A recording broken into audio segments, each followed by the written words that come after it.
Hey, it's Amy. It is the third day of the new year, and I hope your new year's been going well. Mine definitely was, until I remembered that I have to go back to work tomorrow. I seriously thought about extending my vacation by an extra week so I could have more time to do what I want to do. But being the good daughter of capitalism that I am, I have my Outlook app on my phone, so I've already seen emails coming in, and I couldn't help but open them. And all of them basically were reminding me that I have some deadlines coming up this week. So extending my vacation is not going to be a thing. I'm going to be back at work tomorrow morning like everybody else. A couple hours ago, I finished reading The Sword of Kaigen by M.L. Wang, which I feel like everybody else has read at this point just because people have been talking about it so much on Discord. And I, as usual, am behind in everything because I just don't really finish books fast. Like, I start books, I get halfway through faster than everybody else, and then I just kind of leave them there and move on to the next one. But this time, I am trying to finish off the books on my TBR list because I made a video last month, I think, the Final Fantasy-a-thon video, where I picked out 7 books to fit these prompts, and I have until the end of this month to finish reading them. And this, upon completion of this book, I managed to check off 1 book out of the 7 on the list, so I am very proud of that, but, you know, there's a long way to go. I'm pretty positive that when I introduced this book in the previous video, I gave you an incorrect summary of what it's about. This is why I don't do TBR lists, because honestly, I have no idea how to talk about a book when I haven't read it yet, but I tried anyways, and it was pretty off.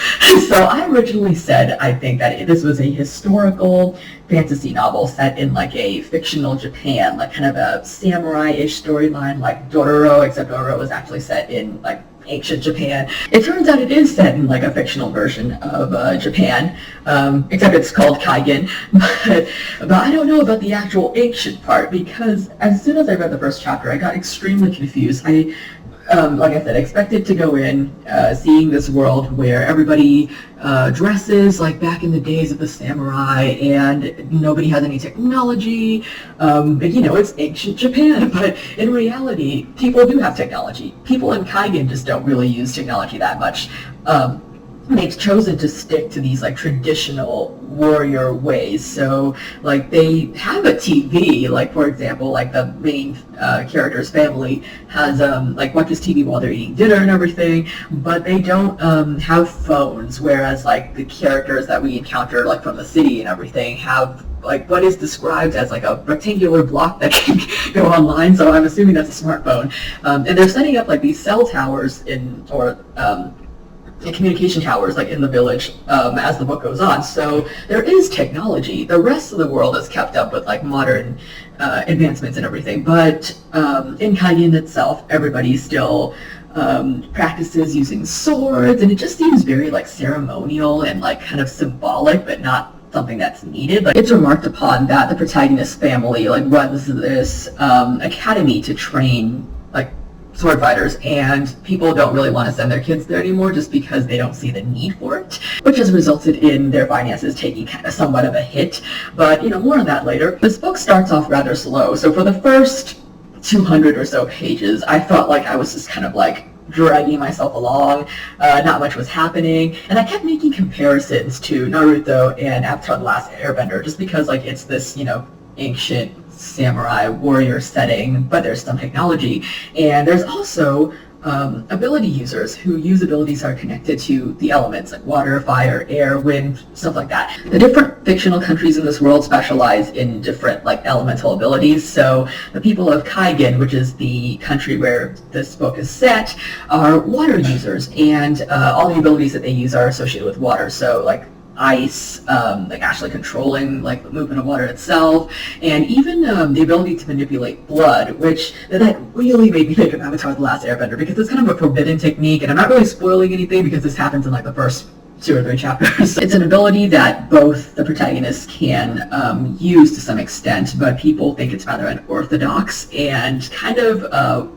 disturbing, so they don't use it unless there's like an emergency. God, I really want to know if the author was inspired by Avatar: The Last Airbender. Like, not that the book can't stand on its own just because it's inspired by that, or just because like it happened to draw, like she happened to have ideas that are similar to Avatar, but just out of curiosity, I like to have a point of reference when I'm like encountering or like being introduced to a new world. Protagonists are Misaki and Mamoru, who are a mother and son from the Matsuda clan, which is the most powerful clan in this area. Like they rule as like kind of like the local lords, and they also have the most powerful warriors. Like they have this like bloodline technique called the Whispering Blade that can only be used by the most skilled warriors of this particular clan. Misaki is from another powerful clan in the area, which is the Susanoo clan, but I guess like they're not, like their bloodline isn't considered as pure as that of the Matsuda clan, but it doesn't matter because like she is powerful enough that their parents have arranged like this marriage for them. It's a very traditional society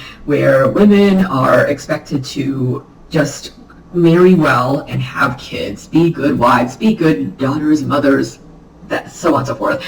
So despite the fact that she had a rather unusual upbringing, like her father raised her kind of the way he did his sons, like just because like I think her personality just lent itself to like him training her the way that he trained her brothers. Like he taught her how to fight, which many of the noble families do not raise their daughters that way, and like her parents allowed her to go to school abroad. So she goes to this like fancy international school where she learns to fight like using different techniques in different nations. Like she has like a roommate from a different country that has traditionally been the enemy of her country. She lives a very colorful life full of adventure and excitement. And then she has to go back home and marry this guy who is the second son of the Matsuda clan.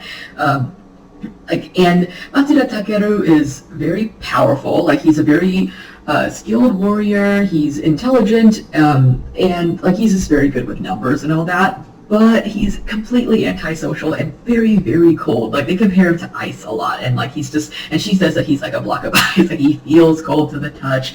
And their marriage is a very like practical one. Like there is no love or passion involved. Like even like at the point that we meet her in the story, like she has been married to Takeru for 15 years. Like they have 4 children together, and they just don't talk. Like they don't talk, they don't interact, they don't really seem to feel anything for each other. Like it gets very obvious to everybody that this is an arranged marriage. And you can see the contrast when it comes to Takeru's older brother Takashi, who is married to this fisherman's daughter named Setsuko, and like their marriage was considered kind of scandalous because he's the son, like he's the heir of this family, and she is from a fishing village, and he waited till his father died in order to marry her.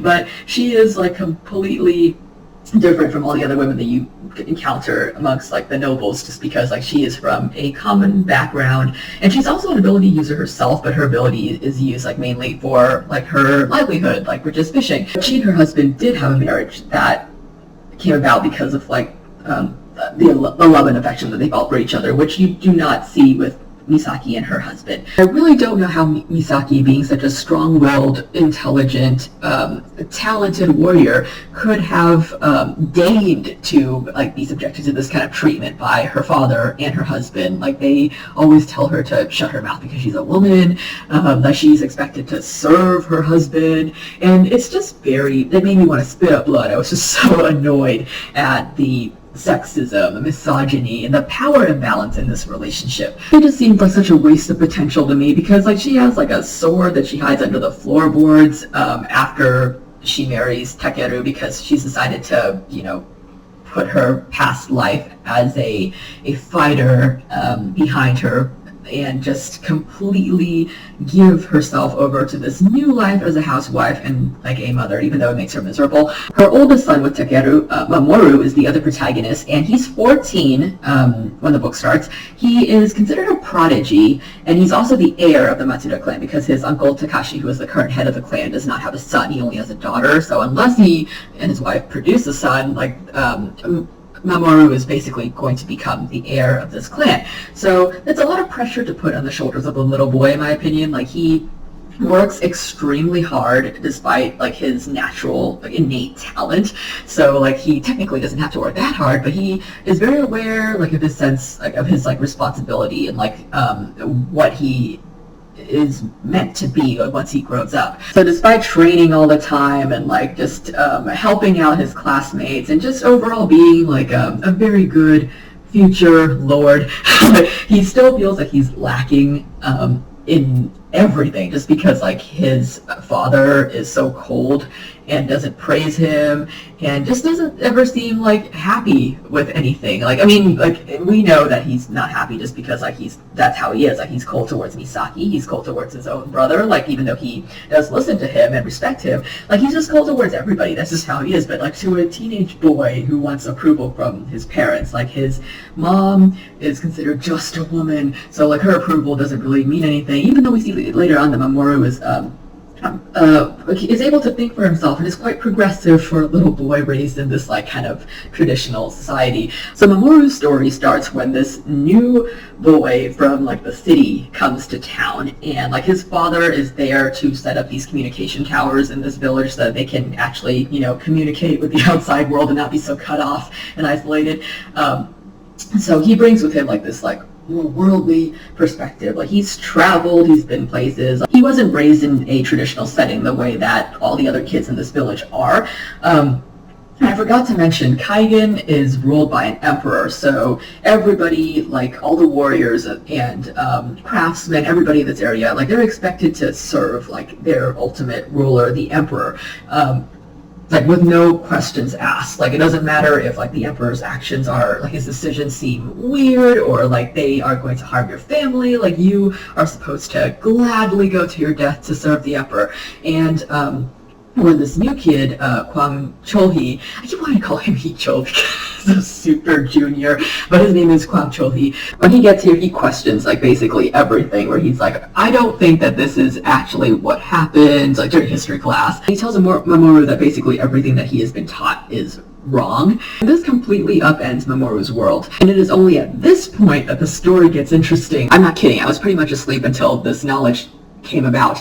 This book was very hard for me to get into. I said before that it wasn't around until like page 200 that I started really wanting to read more. Before that, it was just very info dumpy, and I'm not somebody that like shies away from info dumps. Like, normally info dumps, like when they work, like I really enjoy them. But in this case, like, and I couldn't pinpoint what the problem was. Like, I kept on, like, for example, like they'll be sitting in like in history class, and it's through this like history lesson that Mamoru is like being taught that you're supposed to learn the history of Kaigen, or at least the history of Kaigen as it's presented to the Kaigenese.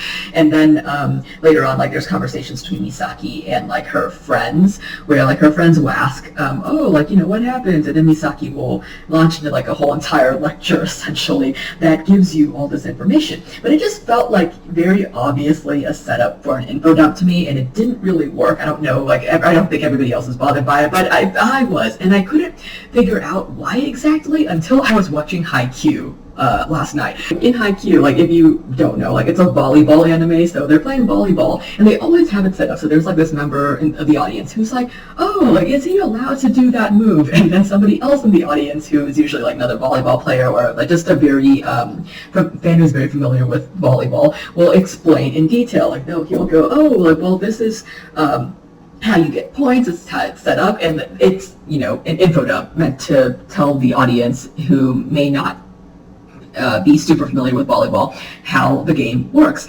But when this is done in an anime form, it works really well, just because you get the visuals. So like, they'll be like, okay, the players are set up this way, they get rotated in like at certain points, and like you get like these little diagrams on screen, so you can kind of see like with arrows and everything, and it just like, it makes it feel less like you're sitting through like a lesson, which, like, I love history. Like, sitting through like whole sessions where a ton of information is being dumped on me is not really a problem, but like, in this case, like, I don't know if it's because like I'm more of a visual person. Like, I kind of wanted like, and I kept imagining, like, if this were an anime or like a movie or TV series where they had all of like this same information, like the same sequence, except with like visuals on screen for me to look at, like, I would have been more into it, I think. But like, because you know, this is a book, like, I just had a lot of trouble with it. Once the action picks up, boy does it pick up. Like, I think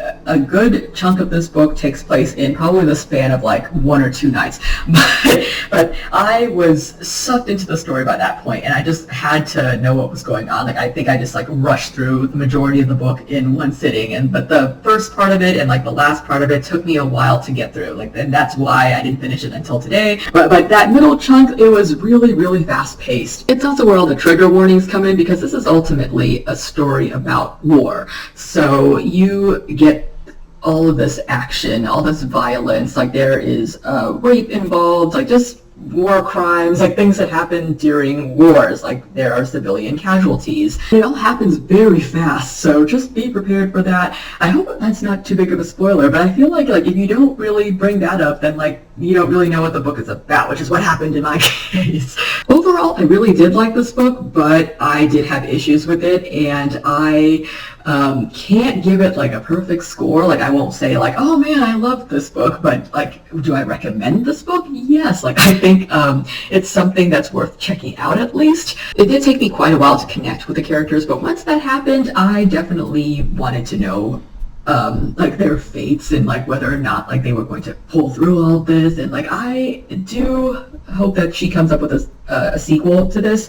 I did look up the author after I read the book, and she said that this was originally supposed to be a prequel to a set of books that she published when she was a teenager, I think, and they were extremely YA. And I saw the summary and I said, if this was the first I guess encounter with this author that I had, I probably wouldn't have picked up the series at all. But she said she's since discontinued that series because it's just gone off in a completely different direction. She has all these plot holes, and the themes that she wants to explore are no longer the same because it's been however many years since she was a teenager. So she's starting over anew. So this is gonna be the first book, I guess. And then if she were to write more books, it's gonna probably be novellas set in this world or sequels to this book, versus the books, versus the storyline that she originally had in mind.